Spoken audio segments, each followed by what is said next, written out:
গত কয়েকদিন ধরে আমার বাসার টেবিলের উপরে এই পেয়ারাগুলা ঠিক এভাবে পড়ে আছে একটা ঝুড়ির মধ্যে। জিজ্ঞেস করলে ছেলে মেয়ে বলে যে এটা খাওয়া যাবে না, উপর থেকে দেখতে কেমন যেন হয়ে গেছে। আসসালামু আলাইকুম, কেমন আছেন সবাই? যে যেখান থেকে এই মুহূর্তে আজকে আমার ভিডিওটা দেখছেন, আশা করছি সবাই ভালো আছেন।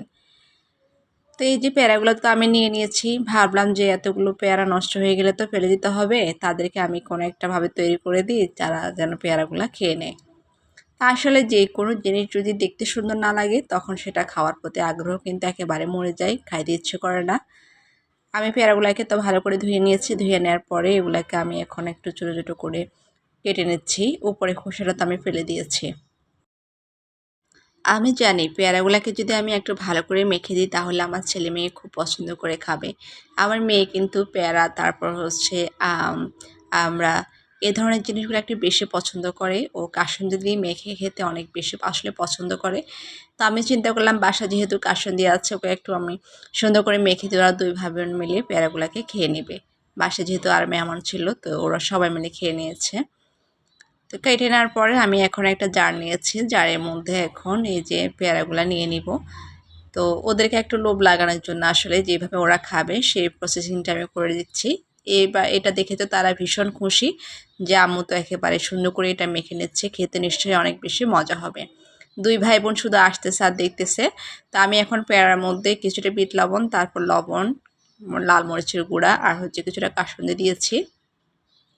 আর এখানে আমি কিছুটা তেঁতুলের আচার নিয়েছি, বাসায় করা ছিল। তো এখন সেগুলোর সাথে সামান্য পরিমাণ পানি মিক্স করে আমি তেঁতুলের যে পিউরিটা ছিল সেটা নিয়ে নিয়েছি, বিচুলাকে ফেলে দিয়েছি। সেগুলো এখন এই যে পিউরিগুলা যে নিয়েছি আমি, সেটা এখন পেয়ারার মধ্যে দিয়ে দিব। আর দিয়ে পেয়ারাগুলোকে ভালো করে আমি মেখে নেব। এই পেয়ারা মাখাটা আসলে এতটা বেশি মজার, না খেলে আসলে বিশ্বাস হবে না। আর বেশিরভাগ মানে ঘরে দেখা গেছে এখন পেয়ারাগুলো এভাবে খাওয়া হয়। সবাই এখন অনেক বেশি আপডেট হয়ে গেছে। আগেকার আমরা মানে যখন ছোট ছিলাম তখন দেখা গেছে এভাবে পেয়ারা মাখা খেতে পারতাম না বা জানতাম না, তাই হয়তো খাওয়াও হতো না। কিন্তু এখন আসলে অনেক যুগের সাথে তাল মিলিয়ে সবাই অনেক কিছু শিখে যাচ্ছে, নতুন নতুন অনেক কিছু বের হচ্ছে, সবাই অনেক কিছু শিখতেছে। ওই যে কথায় বলে না, আসলে শেখার কোনো শেষ নেই আর শেখার কোনো বয়স নেই। ছোট বড় সবার থেকে কিন্তু সবার শেখা হয়, আর শেখা আসলে উচিত। তো দেখতে পাচ্ছেন বলতে বলতে পেয়ারাগুলো মাখা হয়ে গেছে, আর পেয়ারাগুলো কিন্তু ভীষণ লোভনীয় হয়ে গেছে। এই যে মেখে দেওয়ার কারণে পেয়ারাগুলো কিন্তু আমার আর ফেলে দিতে হয়নি বা অপচয় করা হয়নি, ওরা খুবই সুন্দরভাবে খেয়ে নিয়েছে, সাথে আমিও খেয়েছি। তো কেমন লেগেছে আজকে ভিডিওটা অবশ্যই কমেন্ট করে জানাবেন। আর এইভাবে পেয়ারা মাখা খেতে কে কে পছন্দ করেন সেটা অবশ্যই কমেন্ট করে জানিয়ে যাবেন।